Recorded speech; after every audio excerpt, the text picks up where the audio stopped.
boys and girls, cardaholics of all ages. Welcome back to Big Al's Cards, and thank you so much for watching. And in today's video, it's going to be a little bit longer, but I am going to be doing some of my top tips that I would give to anybody who is going to start collecting sports cards in 2023. So everything that I'm going to say in this video is purely my opinion. There is no investment advice. There is no tax advice. There is nothing of this is advice. This is all just stuff that's my opinion. So let me get that disclaimer out of the way. With that out of the way, let's talk about some things that I have found really, really helpful in my own collecting journey and things that I think will be helpful to any new collector starting in 2023. And again, my opinion, things that have just helped me. I hope that you find them helpful as well. So number one, and I think this is probably one of the most important ones, especially if you have a spouse or a family, and that is budget effectively and budget accordingly. I have an arrangement where I sell cards, and the post-tax, I take money out for taxes, and whatever's left is what I get to spend in my own card budget. That is just how I do it.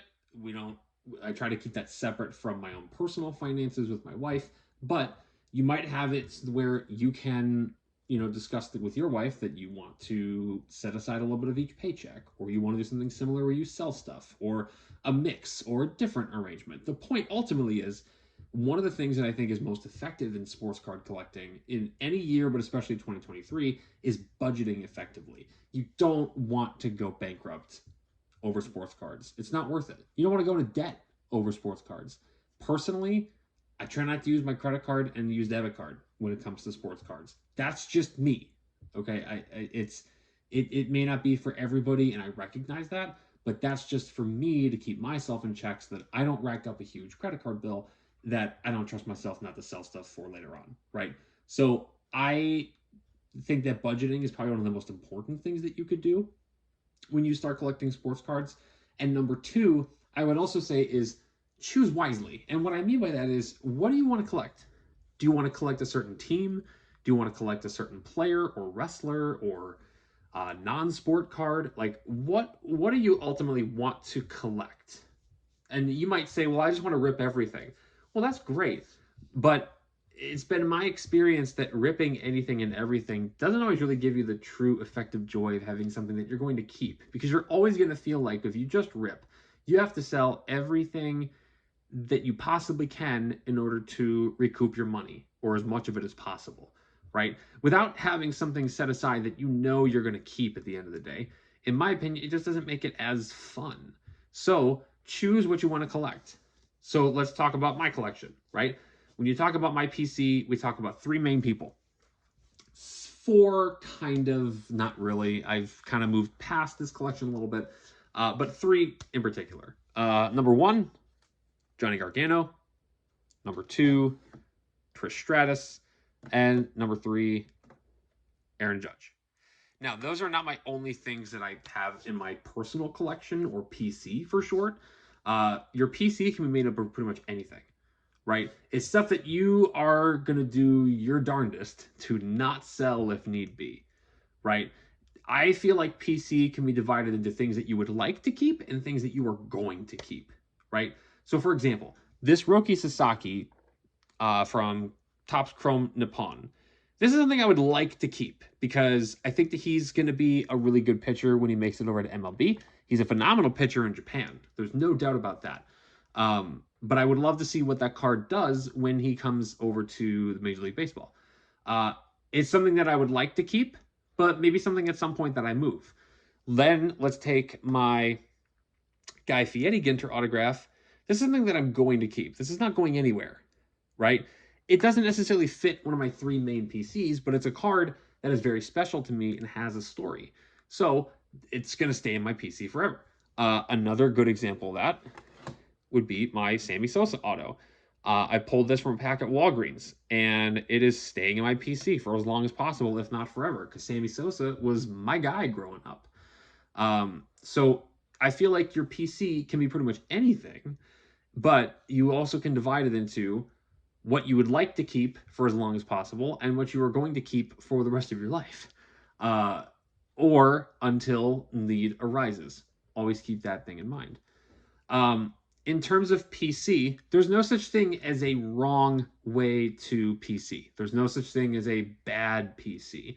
But I feel like it's important that anybody who gets into sports card collecting in 2023 have something that they PC. So as I mentioned, I collect Johnny Gargano. His stuff is not that expensive, and he's not everybody's favorite wrestler. He's no Roman Reigns. He's no Seth Rollins. He's Johnny Gargano. I love him. He and I've actually met him, and he was so nice. And ever since then, in addition to being a phenomenal wrestler, ever since then, he's made a lifelong fan out of me because he took a picture with me and he took the time to make my day, right? So I collect Johnny Gargano stuff. I collect Trish Stratus because she's the GOAT. I collect Aaron Judge because he's my favorite player, like currently. And I'll be very sad when he retires. There's no such thing as a bad way to PC. None whatsoever. You can collect anybody and anybody that you want to.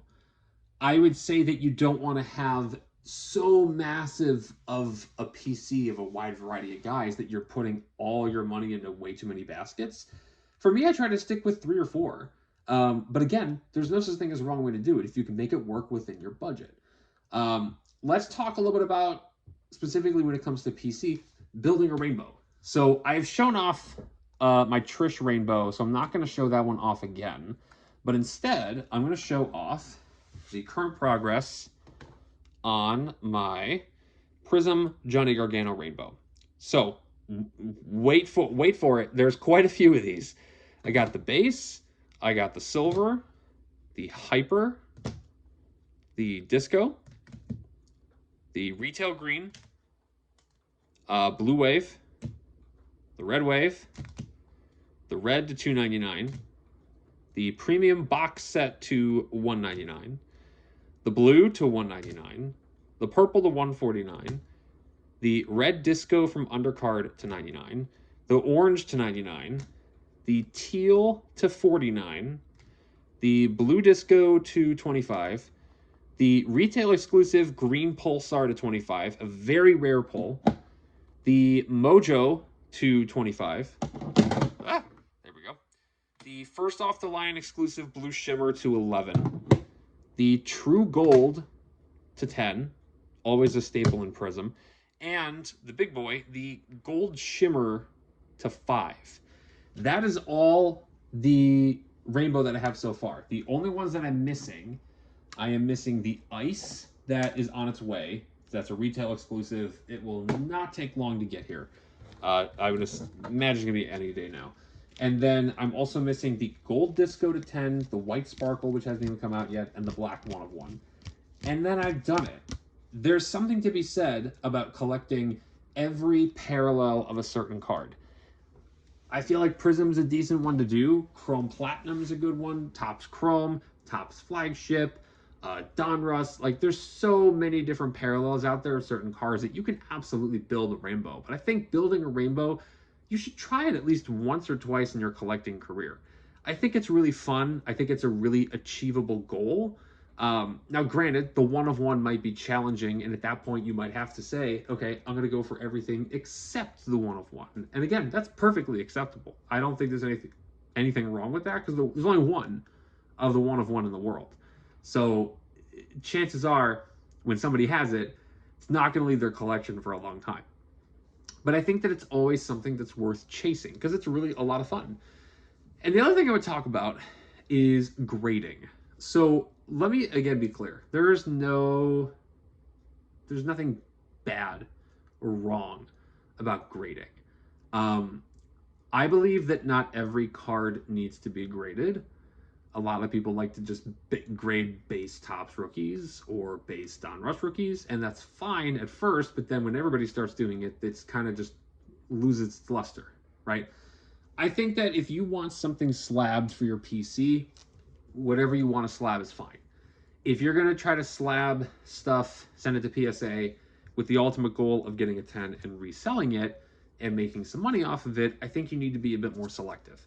So, for example, this is my 2020 Topps Chrome Johnny Gargano PSA 10, orange out of 25 auto. This is not a huge card. I think I paid $30 for it raw, and then submitted it myself, and it ended up getting a 10. And it's a card that is really special to me, and so I got to grade it, right? This is not a particularly valuable card, but it's staying on my PC. I don't have a lot of slabs on my PC, and so therefore that is going to be one of them. But if I were to take the Johnny Gargano Prism base, I don't think this is something that anybody should slab.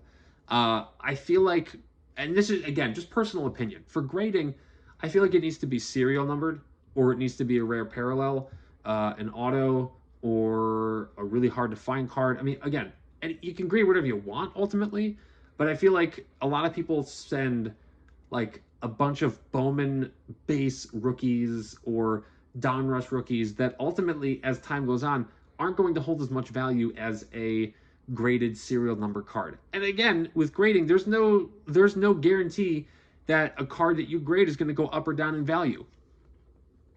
Exhibit A.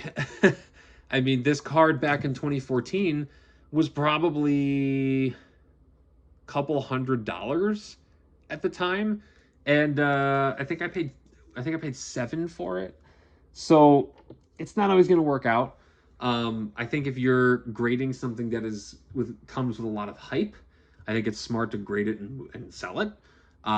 Unless it's something that, again, is going to be part of your PC for a long time, in which case then there's nothing wrong with grading and holding it, right?